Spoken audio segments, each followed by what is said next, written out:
You open up the leaderboard and you let people like myself, Brian Friend, and 100,000 of our closest friends be the judges.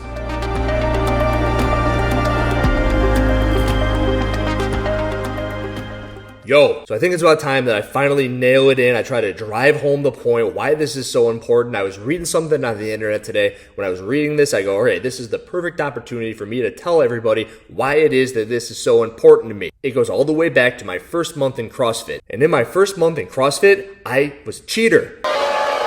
You're cheating with Maury too. I didn't cheat on you. Maury's a good hugger. I was a cheater. I wanted to be the best. I wanted to look like the best. I wanted the workouts to be easier, and I wanted to take the easy way out all the freaking time. So I know exactly what it's like to be just like that. About a month into CrossFit, there was a workout, and let's say it was 3 rounds of 30 deadlifts and 30 box jumps. I remember that I would be doing those deadlifts, and I would do 3 sets of whatever the hell I wanted to. I'd go to the box, and I would just box jump until everyone around me seemed like they were done. I did that for the first month because nobody said anything. The coaches were just standing there, and maybe they knew, but they didn't make it knowing that they knew, and I just kept getting away with it. I'd come on over, and people would go, oh, you look like you're in shape, so you probably did everything you said you were going to do. And then on that one day, I remember I was doing that 3-round, 30 box jump, 30 deadlift workout, and the head owner of the gym over at CrossFit Naperville, Neil, he just stood there. And he was just, I could feel his thoughts. I could feel what he was thinking. And I remember I was doing these box jumps, and he with a little bit of a, all right, stand all the way up. He let that go. And I remember when he said that, I was like, okay, he might be onto me. He might be trying to pick up what I'm throwing down.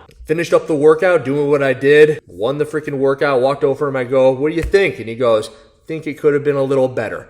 And it was in that moment that I knew that he was thinking less of me. And this is a guy who brought me in, he helped me get my level 1, all this stuff. And I remember I felt like the biggest piece of shit in the world because he knew. He didn't want to say it because this is always something that's hard to address. And it's very easy for me to sit behind the computer screen and yell at it and say, everybody get better. But I would do this for my people too at my affiliate. I would see them doing something poorly, and it was always a case-by-case basis. So I remember Savan on a recent show said, if this was just some dude in his garage working with some athletes, it's like, what the fuck is wrong with you? They're working out, leave them be. But this is about the sport. It's about the integrity of the sport. It's say, hey, when you sign up for the Open, you're agreeing to something. And when I was at the affiliate, I knew who wanted to be doing what they said they were doing. If you wanted to be part of the sport, you were all of a sudden held to a higher standard than anybody else who was just coming in to get a workout. And I was also trying to get the people who were getting the workout to do the best that they could as well. That's not to say that I wanted them to squat above parallel, but everybody has their limitations and everybody has their purposes. But when you are doing the sports, point A to point B, if your hip crease isn't below your knee, it doesn't count. If you aren't showing some sort of controlled lockout above the rings on the muscle up, it doesn't fucking count. And if you say anything otherwise, and if you say, well, it's easier if I do it this way, or I've never been no rep for this, all of a sudden you are just as bad as I was in 2013 when I started. In 2013, all the way up until present day, I make a decision every single day to make sure that I'm doing everything as well as I can. I put the phone down so I can look at myself to make sure that everything is looking just as good as it can get. On that particular day, I want to be getting better. I make sure that everyone around me will be open and honest and say, hey, Andrew, that could have looked better. Because that's what it's all about, especially when you're in the sport of this thing. So just like that owner back in the day in 2013, he gave me the option to get better. I want to give everybody the option to get better. So if you see yourself in a 37 clip supercut of about the quarterfinals, no reps, and you say, you son of a bitch, what the hell is wrong with you? This is just me giving you an option through some weird portal of the internet to say,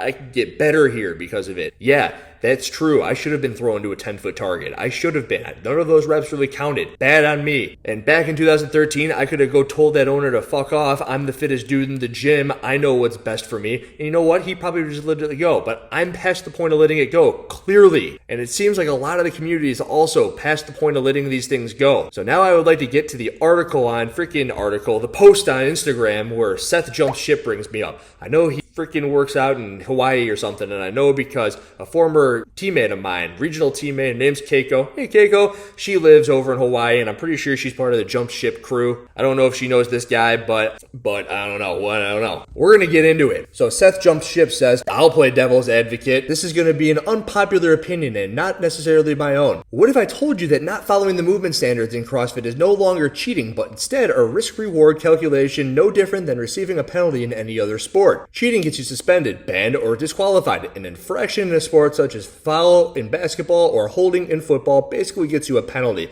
But it's part of the game and it's not cheating. You can draw any sort of parallels you want between the sport that is CrossFit, the amateur sport that is CrossFit, and the professional sports that are the NFL, the NBA, and the MLB. But my favorite things to draw from in these comparisons are in the NBA, if you do a certain number of fouls, I believe it's 5 fouls, you're out of the game. If you get 2 technical fouls, you're out of the game. Let's say that those are minor penalties or major penalties in CrossFit. All of a sudden, you should be kicked out of the competition that is quarterfinals. So when you see an athlete not locking out the majority of their reps on a muscle up, and you see an athlete not doing depth on majority of the pistols on their workout, and all of a sudden they do 3 rounds at 30 GHD sit-ups and that's really it, I believe that that athlete should be kicked out of the quarterfinals and not allowed to move on in the season. I believe that at some point CrossFit needs to make an example of this, and they need to say, hey, if you do this amount, stop trying to draw freaking gray lines, and that's the way it should be. That's how I feel about it.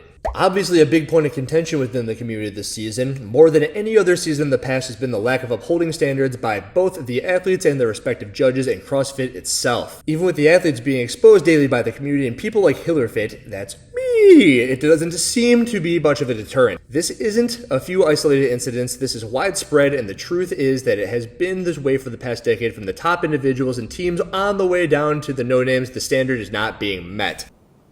You're goddamn right. This is true. It's been this way for a long time, and you know what? I was in the fucking heat of it. I was always the person who was trying to say this person's a cheater, that person's a cheater. That's why I know that there are so many people, because they were the conversation that would go on. In my little tight-knit community that is the Chicagoland area, there was an athlete back in the day that would just travel for business, and when they would travel for business, they would go to a gym, they would put in some random score, they would come back, and they would say, oh, look what I got over here in my redo, and that was never the fucking right score, and it would always drive us insane. It was clear as day. And then when we were competing at regionals, I remember we met up with the team at the gym, and they go, did you know this so-and-so person? And go, yeah, they said they did a workout at gym. It's like, we've never met this person. And when they say they never met the person, it's like, all of the stuff came true. So that was legitimate cheating. He might be talking about rep standards here, but there is cheating in this sport. And the issue is CrossFit can't keep up with it. And it's up to us to bring this stuff to attention so that CrossFit can rain down on these people like the individuals who will travel to gyms and put in random scores back in the day. It'll look different in every situation, but if it isn't for like people like me in my freaking garage and people like us trying to bring attention to people who aren't doing things the way they're supposed to be doing, then it's just going to be going on forever and ever like it has for the past decade. So it's a really weird way to say, oh, it's been going on for a decade, so like why care now? Like, because we wanted to get better now. Until CrossFit starts invalidating or disqualifying athletes more often for lesser offenses,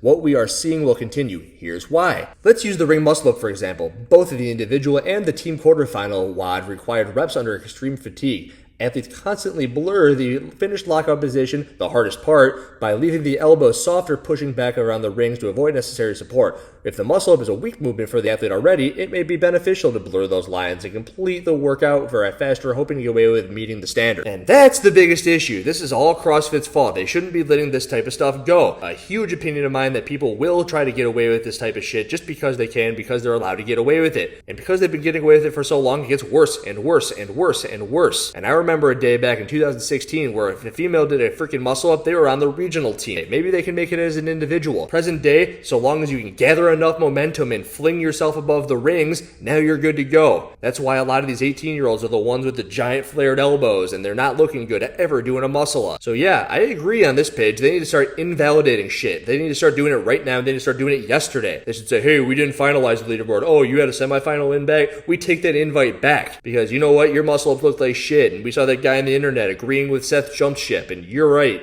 We're wrong. Let's move forward. If you do get caught, the penalty may be much less significant than if you took the time it would require to do them right. This is a risk-reward game, and there are hundreds of variations for this example with other movements. But what about the judges? They took a $10 course. I judged all 5 of the gym's team quarterfinal workouts. My team was handled many no reps, some of them very costly. But there were many movements where athletes were moving fast, and you can't watch all aspects of 2 to 4 athletes at once. I can tell you that there's a very good chance I didn't catch everything. Now, this just builds to the sentiment that is, there shouldn't be this stage of an online competition with the teams. I can understand maybe the individuals, but I don't see any issue with what was the old system, which was you bring the fittest open people to a regional or a semifinal present day. There was nothing wrong with that at all. It always seemed to work out. It always seemed like the fittest teams were there. They were there after the 5 weeks of the open. Now, why do you you had to do a quarterfinal with team workouts where all of a sudden it's impossible to judge. And yeah, the penalties are too minor. And yeah, the workouts are too freaking intense. There's too many different pieces going into it. Teams like Mayhem are messing things up. If teams like Mayhem are messing things up and half the world isn't doing their shuttle runs the right way, then you have to understand that it's pretty freaking stupid to have an online competition of this magnitude with teams. No teams. No capes.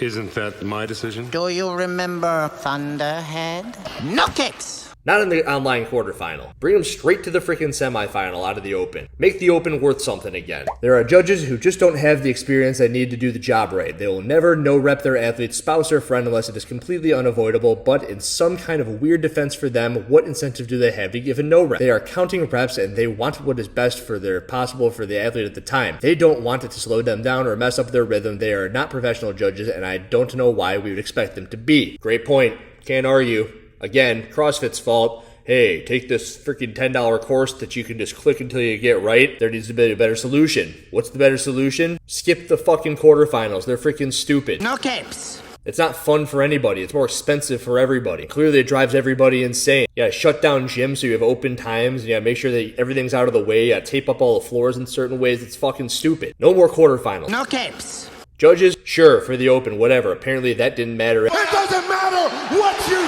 think. Anyway, not a single score in the open was invalidated. So when stuff starts to get more important, only in-person competitions. Make them $500 entry fees. I don't care. CrossFit, make your money, but get rid of the stupid quarterfinals. No capes. This all falls into the hands of CrossFit to make adjustments. Maybe the lack of integrity of the individuals who are not meeting the standards bothers you. But look at the other sports. It's always about pushing boundaries to get an edge. Without someone with any authority to hold you seriously accountable, why wouldn't our online sport evolve in this fashion? Until we see more clarity or an example made of these athletes not following standards, maybe they are not cheaters but are outplaying the rest of us. Does that say something about Mr. Froning in his hand? Joke's on you, right? Joke's on you. He's just outplaying the rest of us, working out 10 hours a day. I think he might be the fittest person to ever walk the face of the planet. Any single person ever. That includes Frazier and Toomey and everybody. So he doesn't have to outplay us. It doesn't matter. Certain people might be outplaying us. I've already referenced one indirectly in this video who's outplaying us to 700 or 800,000 freaking followers on the internet. They're outplaying us. But at the end of the day, after reading all of this stuff, I have to just say that I agree with most of it, but I don't agree with the sentiment that is an easy way out almost for all of these people, because if you keep on saying this sort of shit, it goes on forever and ever and ever, and if there's never a hard line in the sand by the community, there will be no change by the entity that be. Entity that be sees that 100,000 of its closest followers are all pissed off and they're not going to pay for their freaking open registration or whatever it might be, then they're going to make a change. They don't care about so-and-so who they might let into the CrossFit Games because it gives them a little bit of publicity if they're going to miss out on freaking $2 million worth of revenue because people don't want to sign up for this stupid bullshit online competition. No capes. Where sure, they might be trying to do their darndest to make sure every athlete does the right thing, but at the end of the day, it doesn't appear as if they can do what they have to do to get the job done. Open up the leaderboard if you want to. There is the one solution other than in-person competition. Bring back a regional-esque, call it semifinals if you want. Don't pay for it if you want. Have Granite Games do all the freaking funding for it. But the other solution is you open up the leaderboard and you let people like myself, Brian Friend, and 100,000 of our closest friends be the judges. And if somebody gets 50%, let's say it's 50%, this is green, this is red. If they have 51% green, they're good to go. It doesn't matter. It doesn't matter how bad their freaking workout looks. And if they have 51% this way, bad reps, then they're out. They're just out. It doesn't matter. You can't freaking move forward if you've got bad reps. It's the easiest solution ever. Let us do it. So I look at the SethJumpedShip thing and I agree that it looks a lot like the football, the NFL, the MLB. The comparison you need to draw is that in certain situations, you are thrown out of the sport for a year, for a game, for whatever, but you shouldn't be allowed to continue if you do shit like ruin the reason all of us started CrossFit in the first place. We started CrossFit because we liked the integrity of the sport. We liked the high standards that we are held to. I liked the idea that a burpee was as simple as chest to the floor and then you jump with your hands overhead. And I like that. You don't have to break it down to 10 different push-up variations, and it was very cut and dry. and all of a sudden this is not so cut and dry, which makes the entire thing bullshit. It's been moving south for too long now, and I have an opportunity to do some stuff about it. If it weren't for what I was doing, Seth Jumped Ship wouldn't have posted that on Instagram, getting people talking about it, having Brian Friend repost it, having people send it to me, starting the conversation for all this stuff. And if it isn't for the conversation of this stuff, then nothing's ever going to change. All I want is for good change. I don't want anyone to be like I was in 2013, and if you are like I was in 2013, I want you to hear this, and I want you to move the right way, and I don't know what's so hard about that. Maybe it's just the way that you're born, maybe it's a little bit how you were brought up, but everybody can make a change. Everybody can be the best version of themselves. That's all we want. Andrew Hiller asking you to be the best version of yourself. Good night. Goodbye.